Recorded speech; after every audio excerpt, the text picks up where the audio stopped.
Alors l'épisode du jour, c'est un petit comparatif. FAT en 4.8, hein, basse pression, contre 27,5 par 2,10 clouté. Alors, on a une neige qui est relativement dure, qui a été damée par les passages raquettes. Ouais. Première difficulté, passer. Ah, j'y laisse plus de plumes qu'avec le FAT. La motorisation et assistance équivalente, mais c'est quand même passé. Alors, j'ai pas de problème de portance. Par contre, il y a clairement un besoin énorme de grippe, puisque là on est sur une neige plutôt friable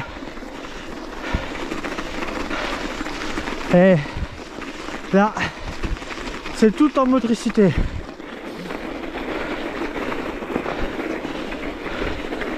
Autant avec le FAT je pouvais me permettre d'aller chercher un peu de mou, là non, hein. C'est que du bon dur et du bon dur, et puis la vélocité pour rien lâcher, que l'assistance puisse pousser un max pour permettre le franchissement.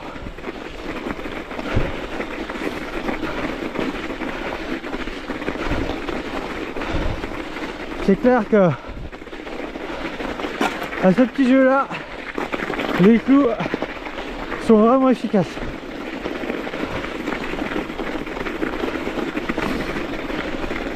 J'ai aussi la suspension arrière, hein, qui permet d'augmenter la motricité avec toujours une adhérence optimum.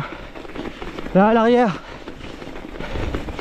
il y a tout de même 160 mm de débattement, donc la roue arrière elle est scotchée, elle est collée au sol.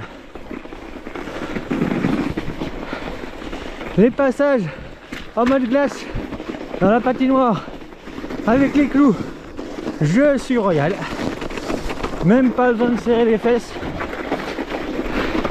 ça passe crème. Et on va aller voir là, plus loin sur les autres radars ce que ça donne.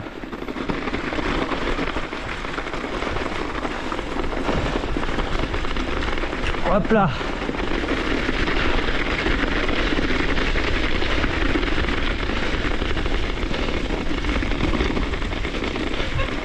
Repatinoire. Allez. Pleine glace. Pas de soucis.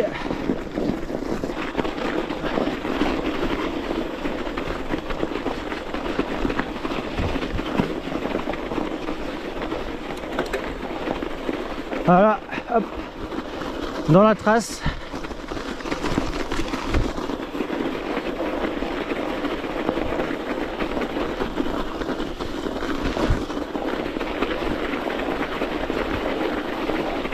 Hormis les conditions pleine poudre, peuvent, si vous posez la question pour rouler dans la neige et augmenter votre motricité, vos chances d'adhérence, les pneus clous, ça reste une bonne possibilité. S'il n'y a plus de neige, bon, à part le fait que ça soit bruyant, c'est pas plus gênant que ça. Par contre, évitez les profils descendants, en tout cas évitez les dérapages, car non seulement vous allez user vos clous, mais surtout vous allez énormément détériorer le terrain. Donc privilégiez un maximum la neige pour éviter justement l'érosion.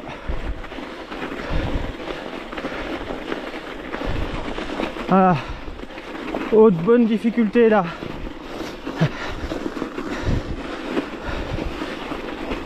Allez hop, ne rien lâcher.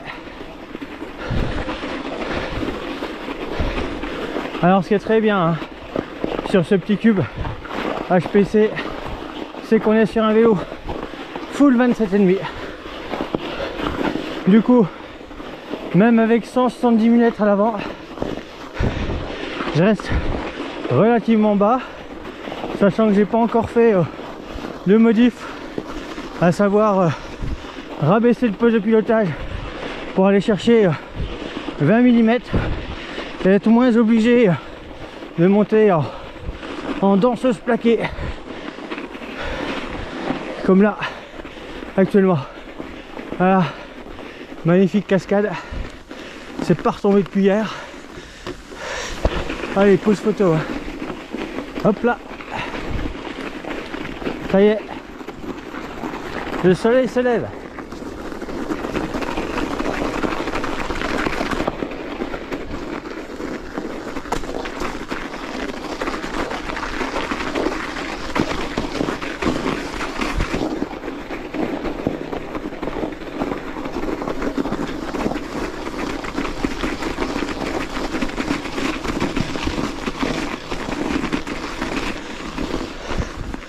Alors là, il y a un peu plus d'épaisseur que plus bas et je suis beaucoup plus en mode bataille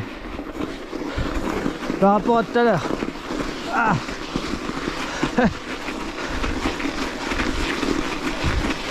J'ai eu l'assistance électrique.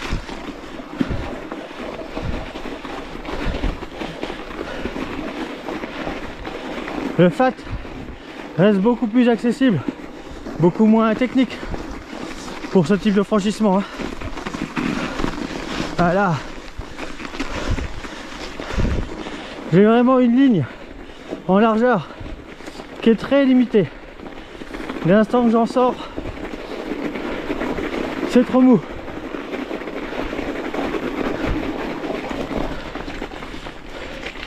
Par contre là, sur la pleine glace, je suis royal.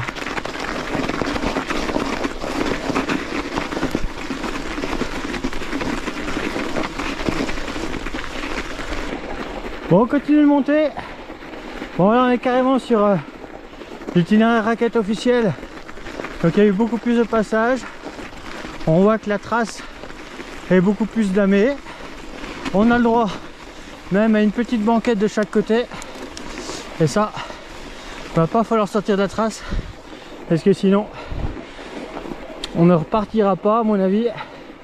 Donc il va falloir être concentré, conserver la petite motricité tranquillou et ça va bien se passer. Alors typiquement hein, faut être détendu sur des passages comme ça, concentré mais détendu, ou alors détendu mais concentré.